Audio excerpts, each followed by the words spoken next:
It's nice how everyone has got post-lockdown trims, and I'm still here in a wave cap with no waves, still yet to look peng.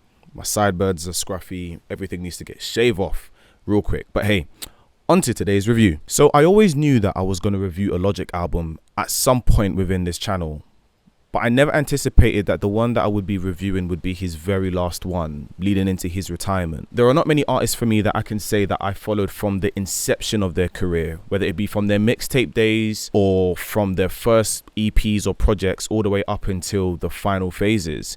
Usually for me, I discover them when it's in between their career, or sometimes I just sort of catch them in the beginning, but their consistency isn't that much, and so I tend to fizzle out or just lose interest.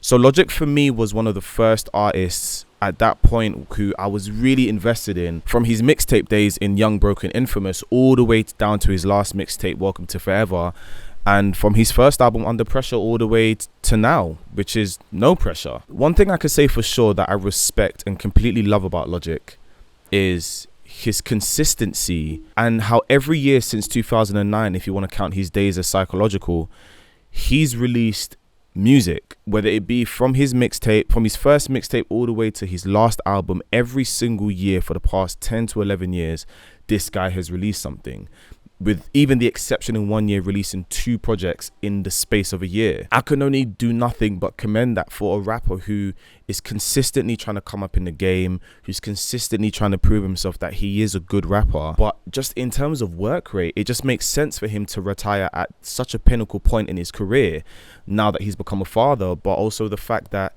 he's been releasing music every year. That's not easy.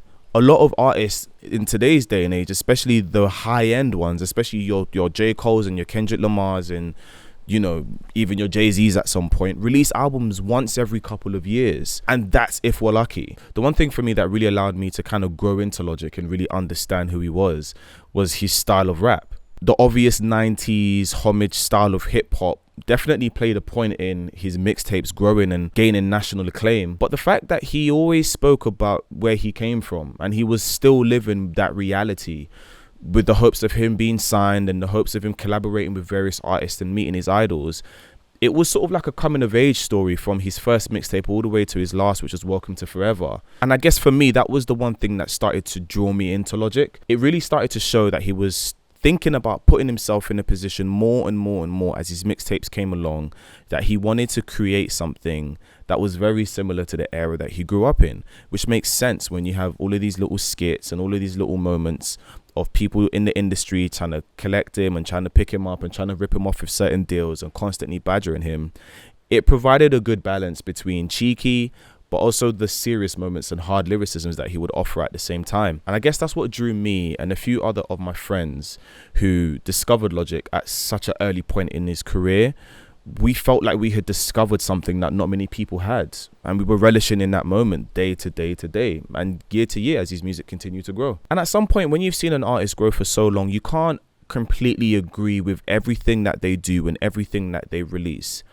As a fan, you have to be honest with yourself and say that at some point, some of the things that they release aren't going to be to your liking and to your taste.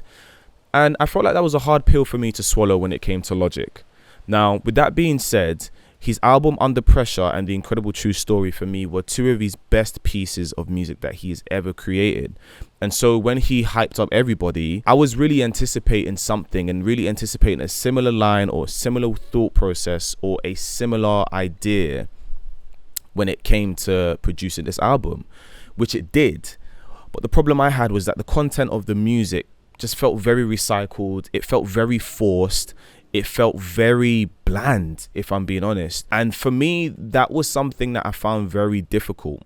And as he continued to release music, I felt like I was just listening to it just because it's Logic and just because I'm sort of growing into the music that he's constantly releasing as a fan. At certain points, I started to lose that connection I had from his mixtape days and from Under Pressure and The Incredible True Story, because those were pieces where he really not only spoke about his upbringing, but he challenged various areas in his life and various points in his storytelling and various points within other perspectives that he shares. But from his mixtape Bobby Tarantino all the way to Everybody, to Confessions of a Dangerous Mind, to Young Sinatra 4, I just felt like I was just listening because it's Logic. But at the same time, there wasn't really many hard hitting songs that I would constantly go back to from time to time like I did before. But with all that being said, I still stand by the fact that Logic still knows how to produce a very, very, very good, well-rounded album with, again, Under Pressure, The Incredible True Story, and his ability to drive a story and place it into an album so seamlessly was something that really started to push forth his level of storytelling. Likewise with Everybody, likewise with his Bob and Tarantino mixtape series. And then when you go into Confessions of a Dangerous Mind, you see a slight dip in his attempts to sort of raise the bar a bit higher.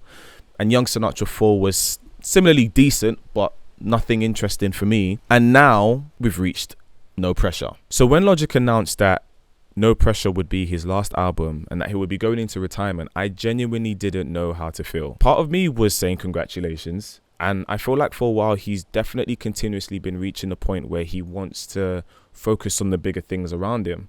Like he's writing when he did Supermarket, but also within levels of just being now a new dad. So now that you're here, as always, my name is Archie. And today I'm going to be reviewing Logic's retirement album, No Pressure.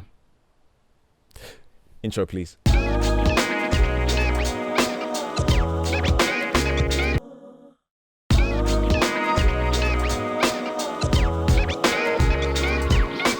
One thing that caught my attention when I saw the album artwork for No Pressure was the fact that it reminded me of the room in Under Pressure. It just seemed like everything in this one was just floating, somewhat symbolic of him being free and actually not confined into the space that he's in anymore. So while I was listening to this album, there was something that I noticed within myself, and that was the sheer fact that this is the Logic I like to listen to.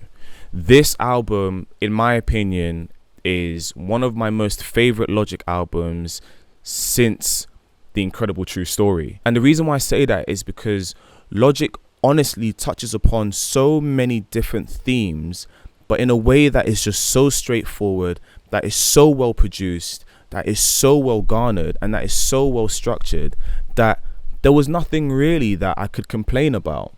Now, I'll be honest and say that there's not necessarily any tracks in this song that necessarily could be club bangers or could be that are massive standouts for me, but I thoroughly enjoyed this album top to bottom. And it made me realize that not all albums need to have that one banger song. Not all of those albums need to have, you know, hits.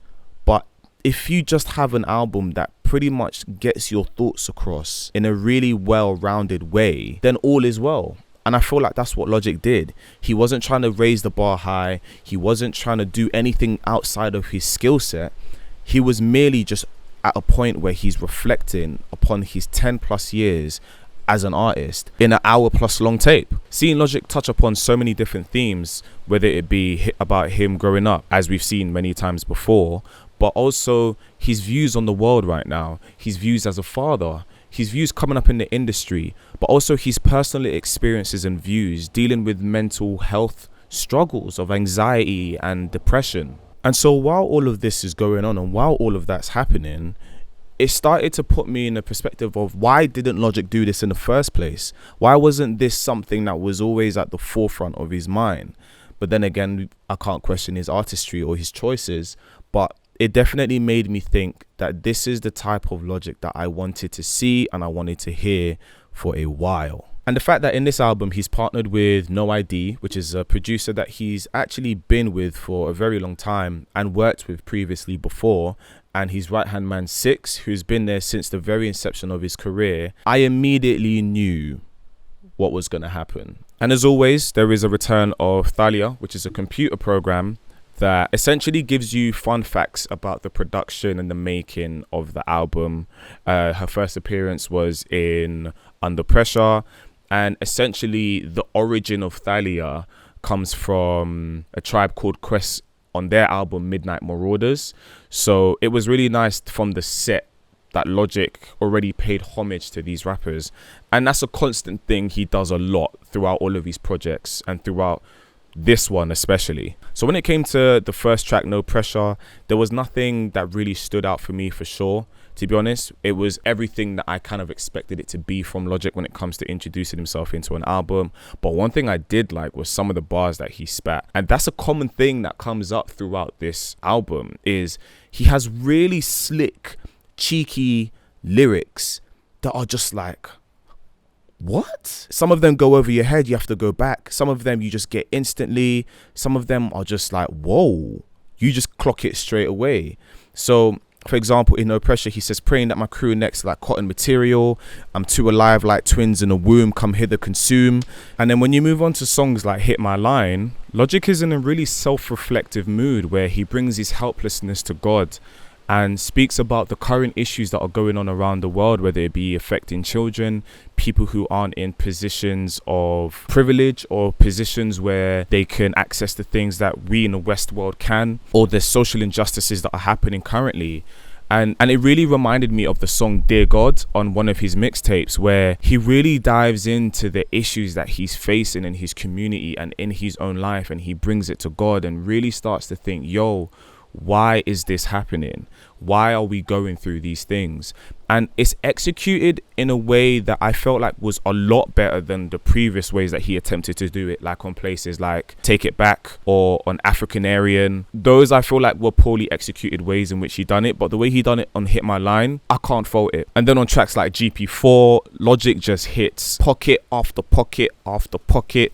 And also his encounter with Erykah Badu and what that was like for him. And so it really seemed like a very fun track, and I really enjoyed it, to be honest with you. It just showed to me that Logic is just still hitting those same levels, and that even though there were moments where we felt as if his music kind of lacked or dropped down a bit, he's still able to pick it back up with tracks like this. Celebration is another one of those tracks that I really like. It's a part of Logic that goes into his mood where he just doesn't give a toss about what other people think of him, and he actually just refutes the fact that people want him to rap in a certain way, to be a certain way, to talk a certain way, and he just throws that out in the bin and just says, nah, bun that. And so I really like his braggadocious sort of level and attempt and approach to this song. It just shows to me again that he's still in a position now where, in his mindset throughout his career as a rapper, it's very easy for you to get sucked into what the people want. But in this song, he clearly shows how he's very happy and content with what he wants, and he recognizes the impact that he's had on the culture or on the people or on his fans. And so Celebration was a nice way to kind of tie in that element of, I'm proud of what I've achieved and I'm comfortable with who I am and the way that I make my music. Now, on to Soul Food 2. I remember I heard the bars for the first Soul Food when Logic done his freestyle for Sway in the Morning, and then hearing it on Under Pressure on Soul Food was actually very, very dope. The way it was produced, for one, the way Logic just really goes into his bag and just raps and just goes off on one about his hatred for his sister's boyfriend, you know, how he can't do certain things in his environment because it's just not going to go well for him. Soul Food 2 is basically a moment where in Soul Food 1, he's kind of like, yo, he's speaking about how one day his idols are going to be his friends and stuff like that. And in Soul Food 2, he speaks about, you know, it's interesting how people around you kind of just switch up on you, or they're not how they seem to be. And it's dope because I really love the fact that he kind of shares the differences in lyrics, especially when you listen to Soul Food 1 and Soul Food 2, you can just see the differences in the bars and in his perspective in life and what he's gone through from Under Pressure to No Pressure, which makes it all the more satisfying to listen to this song. And again, the reason why for me I like the second part of the song as well is because I really like The Incredible True Story. I think the story was very decent, but it really added nice breaks within the album. So hearing him just go off on one rapping about the whole story of Ultra 85 and the journey between Kai and his shipmate Thalia all the way to Paradise is something that I thought was pretty cool, in my opinion. Again, his lyricism just shines through when he speaks on moments, for example, where he says that he wears a 24-karat gold ring for his son, not to be flashy, but as a representation of him giving his family his time. Where was this before, Logic? where was this before? It just seems to me that Logic is really starting to hit a place where he said, you know what, bun it, I'm in retirement, I might as well give this one everything I've got.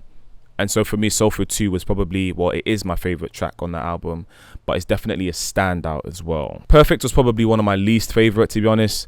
Not much to say to that, apart from the fact that I like the little 3 6 Mafia reference at the end. Police are leaving motherfucking bodies on the street, man. But that's, I'm not going to lie to you, that is it. That is it. My Night is, again, is an example of how Logic loves to use classic hip-hop samples and just refine them. And for those of you who don't know, the 2 samples that Logic used was, one of them was from Tyrica Blue, Dreamflower, and the other one was from Outkast, Spotty Yachty, Dopalicious. So you'll hear them. When you listen to them, you're like, oh, I've heard this before. This is not new to me. It just shows to me, listening to this song, how much Logic is very comfortable within his own skin.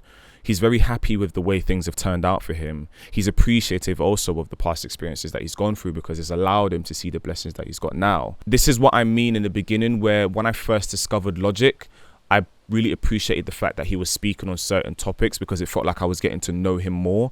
And I felt like this same sentiment was being reflected in this very album, which is why for me, I just enjoyed it all the more. Dad Bod was another one of those songs that when I saw on the surface, I thought this was going to be my least favorite song, if I'm being honest with you. But as I listened to it, I really sort of liked the instrumental for one. It really reminded me of Nujabes, like his production, peace be upon him, and the way that he would incorporate sort of lo-fi rap into his instrumentals. I feel like this was something that came across in Dad Bod.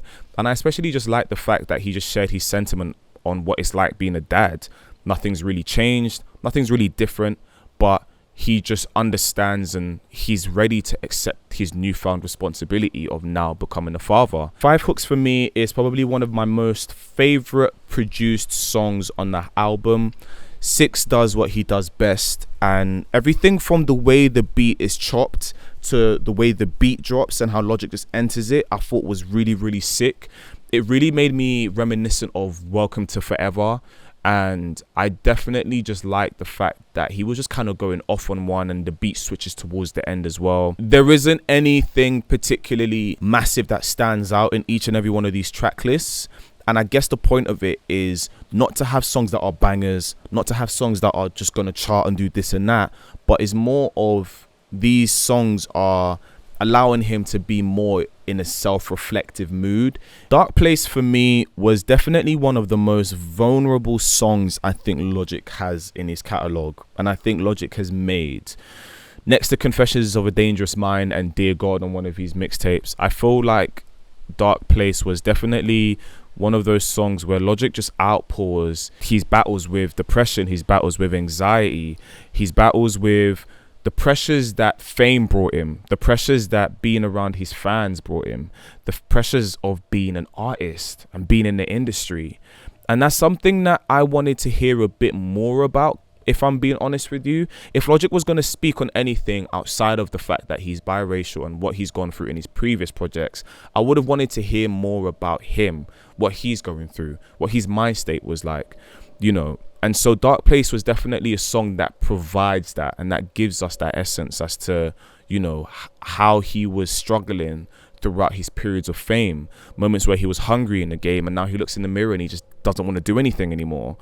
And I felt that really deeply when I was listening to it. I think another cold example as well is his song Nikki on Under Pressure, which was a very, very smart way of him describing his addiction to nicotine. And so Dark Place, I think for me, was one of those moments that made me reminisce on how Logic is very good at taking those sort of directions within his music and actually taking us to another place other than what we already know. And so as I started to enter the last couple of songs with Heard Him Say Amen and Obediently Yours, it started to feel very cinematic to me. It started to feel like Logic was starting to say his goodbyes. And the way the songs are produced, from Heard Him Say to Amen to Obediently Yours, which provides a very good monologue by Orson Welles, who pretty much speaks about police brutality. And as I was doing some research, I found that the moment that Logic took in Obediently Yours was from August 11th, 1946, where Orson Welles basically commentates on Isaac Woodard Jr., who was a black man who was beaten and blinded by a white police officer. And so within the current climate that we are in today, especially with Black Lives Matter, and it was nice to see that Logic shared this sentiment by providing us with a segment from Orison Wells. And so I know I skipped over, heard him say an amen, but they pretty much shared the same sentiment to me. And it kind of is testament to what I think about the album. Overall, it's definitely one of my favorite projects that Logic has done in a while. The one thing I will say also is the fact that, like I said before, this is not an album where you're going to look for hits. This is more of an album where Logic is sort of pouring his experiences out to the public as he decides to retire.